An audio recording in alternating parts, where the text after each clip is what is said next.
Obrigado, Sra. Presidente, senhores e senhoras deputados. Devolver-lhe também os cumprimentos e votos de sucesso, Sr. Secretário, e gostaria de começar aqui por umas questões que aparecem logo aqui neste programa do Governo, logo no início, no que diz respeito à parte das finanças. E o programa de Governo faz alusão aos bons resultados orçamentais e à intenção das boas contas públicas, como todos nós esperamos. No entanto, refere-se também logo aqui nesta parte inicial à baixa de impostos e à vontade de proceder à baixa de impostos, nomeadamente IVA, IRS e IRC, remetendo esta mesma baixa de impostos para alteração à Lei das Finanças Regionais, com a qual todos nós genericamente concordamos.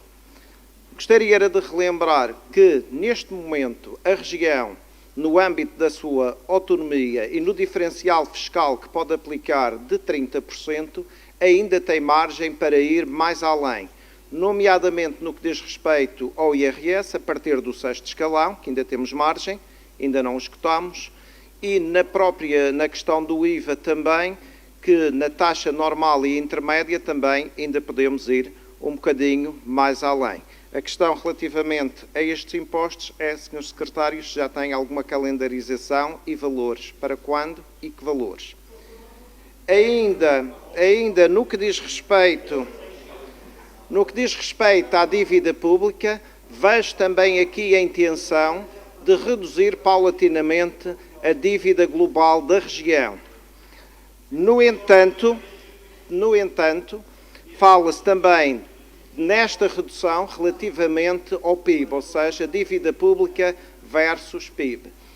Ainda hoje nesta casa, quando abordámos a questão da economia, nós constatámos que em 2024 o PIB foi de 6,6 milhões, 2023, peço desculpa, 2024 7,1 mil milhões e para 2025 prevê-se, estima-se uma receita de 7,5 mil milhões.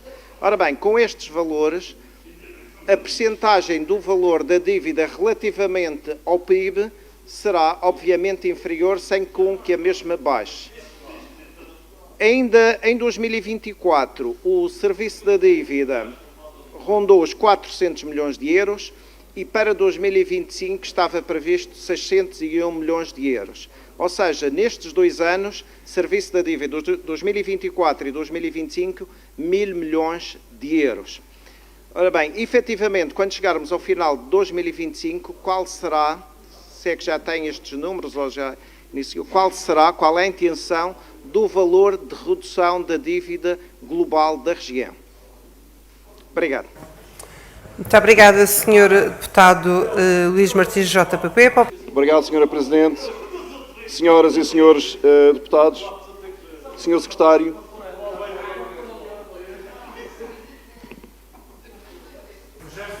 antes de mais, queria desejar um mandato profícuo na persecução do bem comum e que faça jus àquilo que diz o seu programa relativamente ao relacionamento com as autarquias locais e que seja consigo que, finalmente, a cidade do Caniço tenha um balcão de atendimento das finanças, que é um desejo da população daquela cidade. A pergunta que eu tenho que fazer é muito simples e tem a ver com a modernização administrativa, transição digital e consequente tecnologias de informação que está explanada neste programa de Governo. Note que tem como estratégia promover a transparência, a inclusão e a participação para a governança dos serviços públicos por via eletrónica, a dinamização do portal de dados abertos da Administração Pública Regional. Questiono, Sr. Secretário, se este portal de dados abertos será criado só para a Administração Pública Regional ou será utilizado o portal nacional que já está preparado para ser depositário de dados de outras instituições e órgãos públicos ou também ser um portal indexador de conteúdos de qualquer organismo público, como já aqui referi. Portanto, será criado o portal regional ou será utilizado o portal nacional? Obrigado. Muito obrigada, Sr. Deputado JP e Sr. Deputado Milton Teixeira. Obrigada, Sra. Secretária. Obrigado, Sra. Presidente, Sr. Secretário, Senhoras e Senhores Deputados. Sr. Secretário, salvo erro, na página 92 deste documento das Finanças, refere a reestruturação das sociedades numa única entidade. Esta fusão das sociedades é algo com que nós também nos congratulamos e concordamos. E refere também a integração do Tecnopol na Patrirram. Só em jeito de recomendação, não sei se tem essa intenção ou não. E que tal estas sociedades fundir, tal como o Tecnopol, e ficar todas sobre a alçada da Patrirram? Assumir todas estas valências. Uma questão a ponderar, não sei se está nos seus objetivos ou não. A outra questão também que me congratula foi ver aqui espelhado, pelo menos a nível das palavras está muito bonito, que é o relacionamento institucional com as autarquias numa perspectiva de cooperação e proximidade e desenvolvimento harmonioso e equilibrado. Eu vou questionar o seguinte, espero que consigo, que tem havido muitas reclamações de municípios de outras cores políticas, se será também respeitado noutros municípios onde os cidadãos decidam por outras cores políticas. Relativamente, chegou aqui, de vez em quando acontece que é um bocadinho, vira aqui um bocadinho, chega aqui à Assembleia Municipal de Santa Cruz. E, por falar em impostos, eu gostaria de relembrar que no início do mandato do JPP em Santa Cruz, havia o imposto municipal sobre imóveis que estava no PAEF, que seria de 0,5, foi 0,3. Isto quer dizer que uma habitação de 200 mil euros que pagaria 600 euros de IMI por ano, pagou 600 de IMI por ano, pagaria 1.000 euros por ano. É tudo, Sr. Secretário. Muito obrigada, Sr. Deputado Luís Martins, JPP. Para que passe a palavra ao Sr. Deputado do JPP, Sr. Deputado Elvio Sousa. Tem a palavra. Muito obrigado, Sra. Presidente, Sra. Secretário, Senhoras e Senhores Deputados. Eu gostaria de realçar aqui 4 aspectos na sequência de intervenções de colegas deputados do PSD, que fui buscar Santa Cruz, porque gostaria de relembrar que estamos num debate de programa de governo, mas é sempre importante falar de Santa Cruz. Só se atiram pedras às árvores que dão frutos. Muito obrigado, Sr. Deputado Rafael, Sr. Deputado Brício, Sr. Deputado Nuno Marcelo. Mas gostaria de relembrar que há uma diferença abismal, Sr. Secretário, entre dívida e bancarrota. Há uma diferença abismal. Bancarrota é perder o controle das obrigações e das suas responsabilidades. E isso já existe. Já existe. As pessoas identificadas. E o senhor deputado Rafael falou de Santa Cruz. Mas não se esqueça, tirando a questão da dívida que tivemos que pagar, e ainda por cima os senhores quiseram obrigar as empresas e os cidadãos de Santa Cruz a pagar o IMI mais caro, a água mais cara, à custa da vossa irresponsabilidade. E nós não deixamos. Mas eu gostaria de relembrar, para quem fala de ilegalidade, sem ter noção do que é uma ilegalidade, gostaria de relembrar que Santa Cruz já teve 2 condenados a gerir os destinos da Câmara, um deles com prisão efetiva e outros com pena de suspenso. E sabe, com certeza, que esses presidentes de Câmara eram do seu partido. Se quer lições de gestão financeira, eu estou disponível para lhe relembrar a memória. E a questão, Sr. Secretário, tirando estas questões de presos e detidos por má gestão financeira, que isso a população lembra-se muito bem, quem é que geriu mal o dinheiro do povo de Santa Cruz e pagou por isso? Gostaria de lembrar também ao Sr. Secretário que não é verdade que a região seja a região do país com mais baixos impostos. E é importante recentrar e relembrar e recordar a verdade. O Presidente do Governo aqui falou disso. Ainda ontem, o telejornal abriu com a notícia que a Madeira ia baixar o IVA para 4%. O IVA já está a 4%. E relembramos o seguinte, o IVA nos Açores está a 16%, 9% e 4%. Na região está a 22%, 12% e 4%. O IRS nos Açores está a 30% diferencial em todos os escalões. Na Madeira está ao quinto escalão e nós concordamos com o diferencial em todos os escalões, para não falar do IRC. Mas não é verdade que a Madeira tenha, neste momento, o regime fiscal mais baixo do país. Quem tem o regime fiscal mais baixo do país, os Açores. Bom, mas isto para recentrar o debate, Sr. Secretário, que é evidente que não só os empresários, como também todos os contribuintes, precisam de um sinal de baixa do IVA, seja na taxa geral, na taxa intermédia.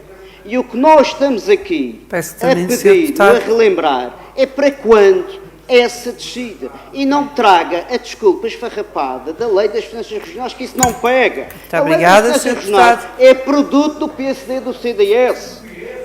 É produto. E isso é uma desculpa esfarrapada. E para baixar, já termino, Senhora Presidente. Muito obrigada, Sr. Deputado. Peço que termine. E para baixar os impostos, é importante também reduzir a despesa. E no seu governo, no seu programa de governo, não tem um capítulo da redução. Muito obrigada, Sr. Deputado. Muito obrigado, Sra. Presidente, senhoras e senhores deputados, Sr. Secretário Regional. Falou nesta sua intervenção inicial de compromissos. E é com compromissos. E é com compromissos que, de facto, eu gostava de começar. E, em particular, dos compromissos referentes ao monopólio da GESP.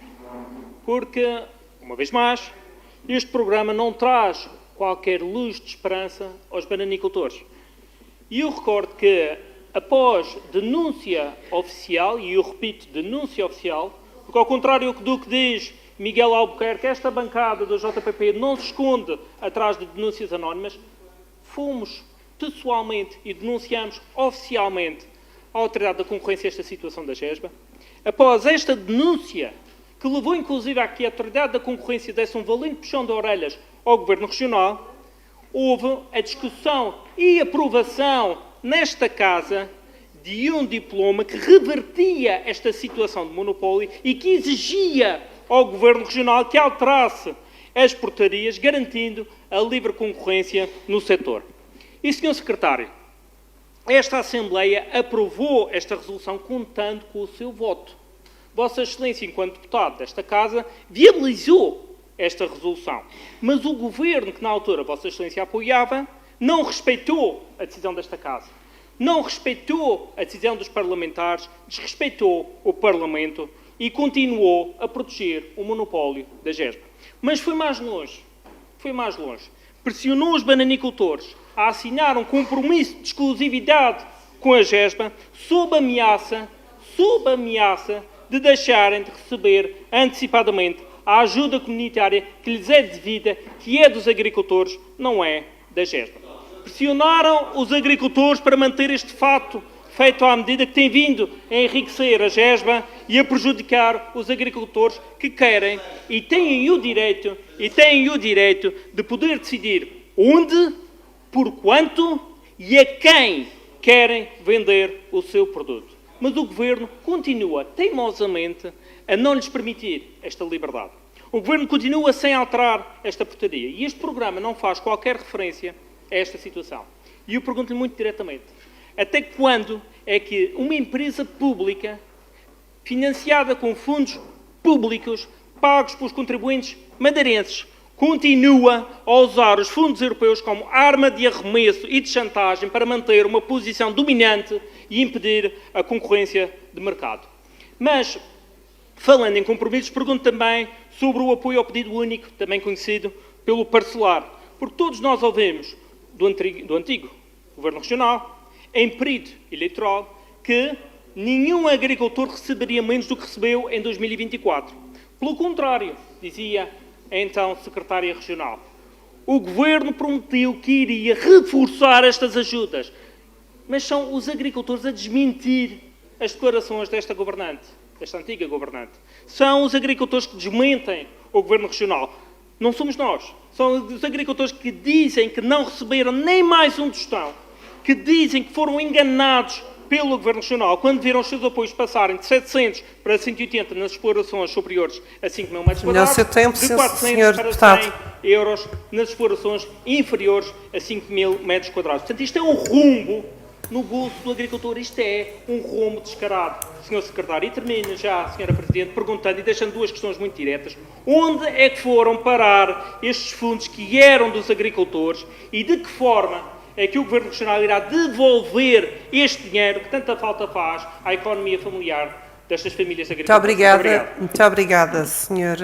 Deputado Rafael Nunes.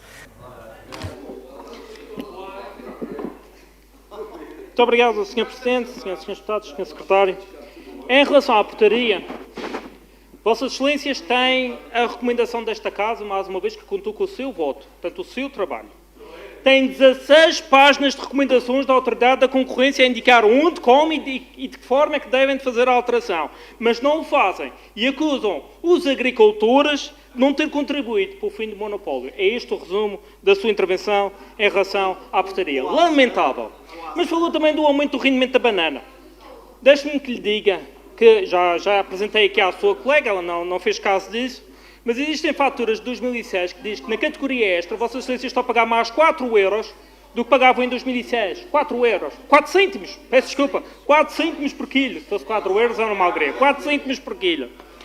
Primeira categoria estão a pagar menos 25 cêntimos por quilho do que era pago em 2006. Segunda categoria, menos 15 cêntimos por quilho do que era pago em 2006. Faça as contas, Sr. Secretário. Mostre que sabe fazer contas. Faça as contas. Tenha em consideração a inflação e diga se de facto está a pagar um valor justo em relação ao que era pago há 19 anos atrás. Eu não posso também deixar de focar, e estamos a falar em apoios, à medida do programa que cá discutimos no ano passado, que falava do gasóleo verde marcado. Diziam que era prioritário para criar condições de igualdade face aos produtores de todos os países, mas agora desapareceram com esse apoio. Aliás, o único contributo para a redução dos custos de produção está na página 129 e prende-se com a promoção da utilização racional de adubos e fitofármacos. Ou seja, cortam na redução fiscal ao gasóleo colorido, ao gasóleo agrícola. Cortam num apoio fundamental e depois querem ensinar os agricultores, aqueles que todos os dias trabalham a terra há anos, há décadas, querem ensiná-los de que estão a usar demasiado adubo e demasiados remédios agrícolas e que esta é a grande causa do aumento dos produtos e dos custos de produção. Afinal, a culpa é novamente do agricultor. Não posso também deixar de considerar a sua declaração quando diz que a água e os investimentos no setor hídrico é encarado como prioritário e fundamental. Nós concordamos plenamente com esta frase. Não há agricultura sem água. Estamos de acordo? Estamos completamente de acordo. Por isso é que tenho de lhe perguntar se vai reverter aquela decisão absurda, de aumentar em 151% o custo de água de rega. Um autêntico assalto aos agricultores. E está aqui, na portaria que foi publicada a 22 de janeiro de 2025, está aqui, não é demagogia, senhora deputada, está aqui o roubo aos agricultores. Portanto, permita-me que use a sua frase ainda há pouco. Alguém sabe o que é um aumento de 151%? Alguém sabe, neste plenário, o que custa ao agricultor estes 151%? Esta situação está a espezinhar os agricultores. O setor da banana, a cana, a vinha, estão à beira do colapso. E a única referência que vemos é, de facto, estas pérolas que Vossa Excelência aqui nos traz. Mas depois diz que é necessário, está aqui no seu programa, que é necessário aumentar o rendimento. E termino, senhora Presidente, que é necessário aumentar o rendimento do produtor. Isto é verdade, mas é uma verdade à lá para ali, todos nós sabemos isto. Mas a verdade é que este programa não é só o óbvio. Nós precisávamos de medidas neste programa. É necessário definir medidas de apoio, um valor justo para a produção. Não é carregar, não é ser o governo principal a carregar sobre os agricultores e aqueles que vivem a terra, que depois sentem-se escravizados e que ponderam abandonar a atividade por não conseguirem aguentar com estas despesas. É o governo que está a carregar. E eu pergunto, para terminar, está sensível em rever estas matérias e a apresentar-nos verdadeiras soluções, Sr. Secretário, no Orçamento Regional? Muito obrigada, Sr. Deputado Rafael Nunes.